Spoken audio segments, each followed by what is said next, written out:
কি অপূর্ব শোভা দেখুন ফুলে ভরা গাছটিতে। অপূর্ব।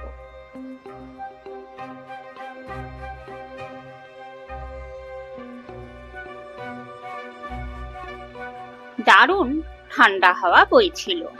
দ্বিতীয়বার এখানে এসে কি যে ভালো লাগছে তা আমি আপনাদেরকে বোঝাতেই পারবো না।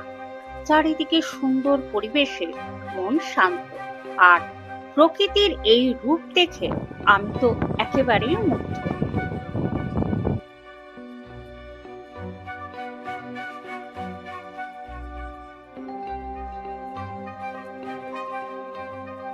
কি মনেস্ট্রি যাওয়ার পথের দৃশ্য বড়ই মনে শান্তি এনে দেয়।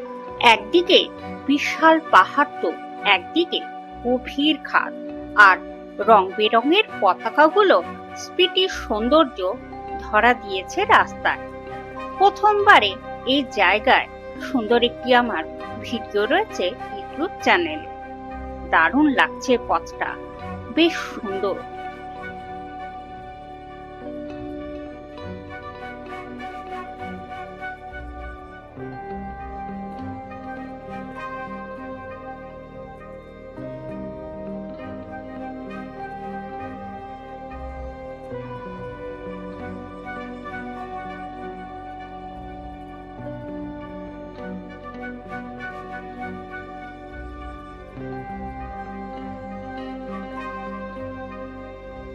ওই যে দেখা যাচ্ছে কি মনেস্ট্রি, দূর থেকে এই শোভা বড়ই সুখের, আর আমারও পথের সাথী পথ দেখাচ্ছে আমাকে। তাহলে চলুন প্রথম থেকে ভিডিওটা শুরু করা যাক। আশা করি আপনারা সকলেই খুব ভালো আছেন। নতুন আরো একটি স্পিতির ব্লগে আপনাদেরকে সকলকে স্বাগত জানাই। গত পর্বে আমি আপনাদেরকে দেখিয়েছিলাম সিকিম, ওয়ার্ল্ডের হাইয়েস্ট পোস্ট অফিস, আর এখন আমি যাচ্ছি সিকিম থেকে কি মনেস্ট্রি। আপনারা যদি আমার সিকিম বা আরো স্পিতির যেসব ভিডিওগুলো পোস্ট করেছি সেগুলো যদি না দেখে থাকেন, তাহলে আমি ডেসক্রিপশন বক্সে লিংকটা দিয়ে দেবো, আপনারা দেখে নেবেন। কি মনেস্ট্রি যাওয়ার পথে এই জায়গার এক আলাদাই সৌন্দর্য ধরা দিয়েছে। সত্যি অপূর্ব লাগছে এই স্পিতি ভ্যালিকে। যদিও আমি প্রথমবার এসেছিলাম 2021-এ। অপূর্ব লাগছে সত্যি। স্পিতির সঙ্গে খানিকটা মিল রয়েছে লাদাখে। প্রথম থেকে শেষ পর্যন্ত ভিডিওটি দেখতে থাকুন। যদি ভালো লেগে থাকে তাহলে অবশ্যই একটি লাইক, কমেন্ট আর শেয়ার করে দেবেন। আর যদি আপনি আমার চ্যানেলে নতুন হয়ে থাকেন তাহলে প্লিজ চ্যানেলটি সাবস্ক্রাইব করে পাশে থাকবেন এইরকম নতুন নতুন সুন্দর সুন্দর ভিডিও দেখার জন্য। আর আপনাদের মধ্যে যদি কেউ স্পিতি ভ্যালিতে এসে থাকেন, সেটা অবশ্যই কমেন্ট বক্সে জানাতে ভুলবেন না। আপনাদের অভিজ্ঞতার কথা। কাচা শহর থেকে 14 কিলোমিটার দূরে এই কি মনেস্ট্রি। কি মনেস্ট্রি আপনাকে স্পিতির সংস্কৃতিকে অন্বেষণ করতে সাহায্য করে। ঐতিহাসিক স্থাপত্য এবং ভাস্কর্যগুলি আপনাকে মুগ্ধ করবে, যা দীর্ঘদিন ধরে ভ্রমণকারীদের জন্য একটি প্রধান আকর্ষণ। স্পিতির সেরা মঠগুলির মধ্যে একটি হলো এই কি মনেস্ট্রি। মনেস্ট্রির ভেতরে প্রবেশ করলেই দেখতে পাবেন মাখনের প্রদীপ জ্বলছে, আর শুনতে পাবেন সন্ন্যাসীদের মন্ত্রোচ্চারণের সুন্দর গুঞ্জন। দালাই লামা একাধিকবার কি মঠ পরিদর্শন করেছেন, আর আপনি যখন এই সুন্দর মঠের ভেতরে প্রবেশ করবেন তখন আপনি স্বচক্ষে দেখতে পাবেন 1400 শতাব্দীর মঠ স্থাপত্যের আশ্চর্যজনক দেওয়ালচিত্র এবং চিত্রকর্ম। স্পিতি উপত্যকায় কি মঠ পরিদর্শনে সব থেকে ভালো সময় হলো জুনের মাঝামাঝি থেকে সেপ্টেম্বরের শুরু পর্যন্ত। কি মঠে আসার জন্য আপনারা মানালি বা সিমলা দিয়ে আসতে পারেন। কি মনেস্ট্রিটি সমুদ্রপৃষ্ঠ থেকে 4166 মিটার উচ্চতায় অবস্থিত। এটি বিশ্বের সর্বোচ্চ বাসযোগ্য মঠগুলির মধ্যে একটি। এটি ভারতের হিমাচল প্রদেশের স্পিতি উপত্যকায় অবস্থিত। কি মনেস্ট্রিটি একাদশ শতাব্দীতে প্রতিষ্ঠিত হয়েছিল, যদিও কিছু সূত্র অনুসারে এটি আরও প্রাচীন হতে পারে। এর সমৃদ্ধ ইতিহাস রয়েছে এবং এটি তিব্বতী বৌদ্ধ ধর্মের গেলুগপা সম্প্রদায়ের সাথে ঘনিষ্ঠভাবে জড়িত। কি মনেস্ট্রিতে সারা বছর ধরে বিভিন্ন বৌদ্ধ উৎসব অনুষ্ঠিত হয়, যার মধ্যে রয়েছে বার্ষিক সেচু উৎসবের সময় চাম নৃত্য। দর্শনার্থীরা এই রঙিন এবং প্রাণবন্ত উদযাপনগুলি প্রত্যক্ষ করতে পারেন, যা স্পিতি বৌদ্ধ ধর্মের সমৃদ্ধ সাংস্কৃতিক এবং ধার্মিক ঐতিহ্যকে প্রদর্শন করে। কি মনেস্ট্রিতে ভেতরে প্রবেশ করার সময় কিছু নিয়ম রয়েছে।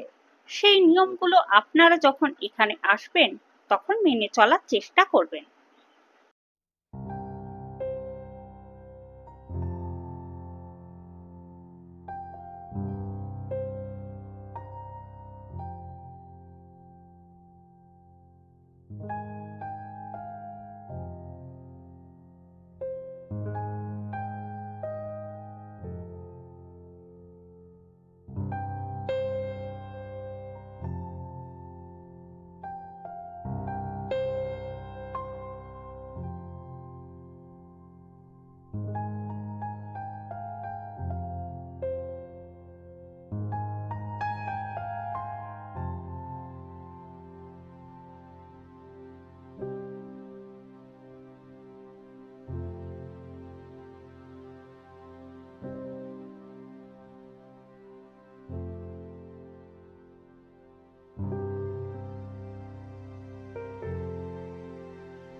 কি অপূর্ব শোভা লাগছে দেখুন দূর থেকে কি মনেস্ট্রিকে।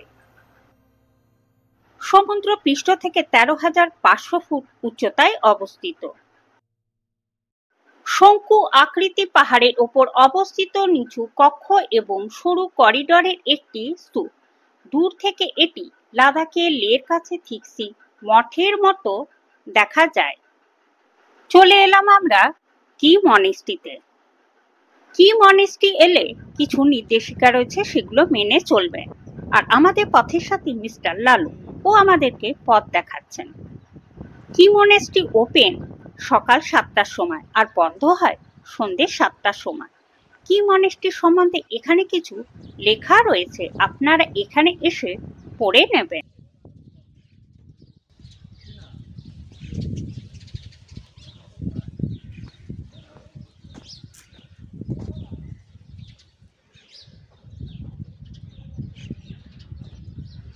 এই পথ ধরে ওপরে উঠতে হবে কি মনেস্ট্রিতে। চলুন যাওয়া যাক।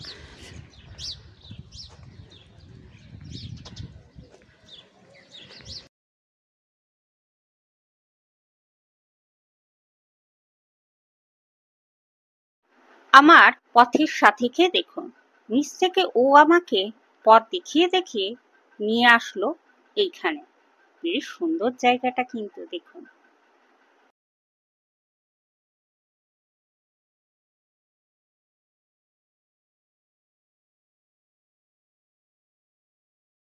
আমার পথের সাথীকে দেখুন কোথায় চলে যাচ্ছে। দারুণ ঠান্ডা হাওয়া বইছে আর এই জায়গার সৌন্দর্য সত্যি অসাধারণ।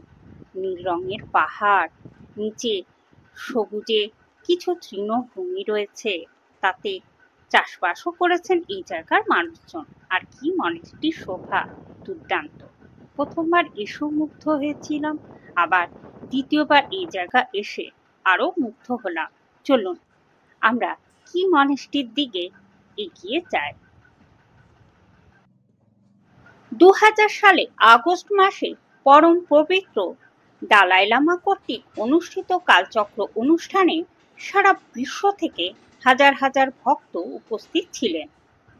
কালচক্র দীক্ষা কেবল একটি বিস্তৃত পূজা বা ধর্মীয় সমাবেশ নয়, এটি একটি বিশাল পরিসরে কর্মশালা, যেখানে শিক্ষক এবং শিষ্য উভয় শিক্ষা, প্রার্থনা, আশীর্বাদ, ভক্তি, মন্ত্র, যোগ এবং ধ্যানের সম্মিলিত শক্তির মাধ্যমে তাদের বুদ্ধি প্রকৃতি জাগ্রত করার জন্য আন্তরিক প্রচেষ্টা চালান।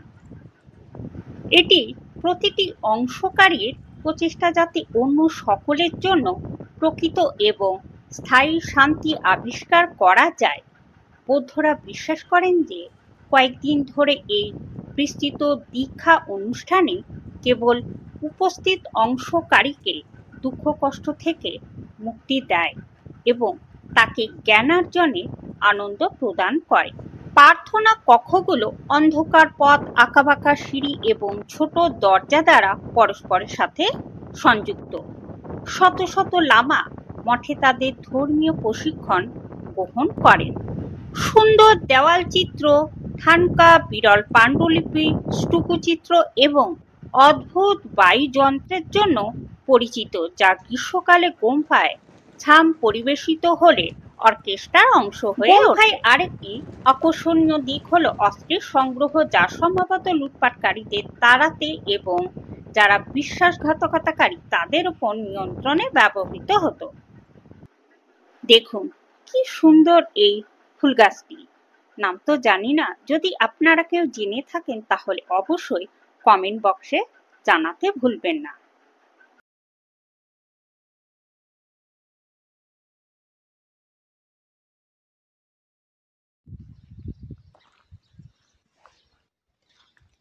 দারুণ না কালারটা ফুলে,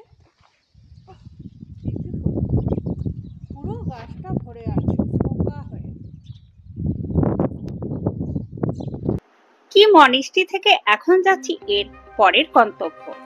এর পরের গন্তব্যে আমরা কোথায় গেলাম তা দেখার ও জানার জন্য অপেক্ষা করতে হবে এর পরবর্তী পর্বে। কি মনেস্ট্রির ভেতরে ছবি তোলা বা ভিডিওগ্রাফি করা নিষেধ, তাই ভিডিও করতে পারিনি।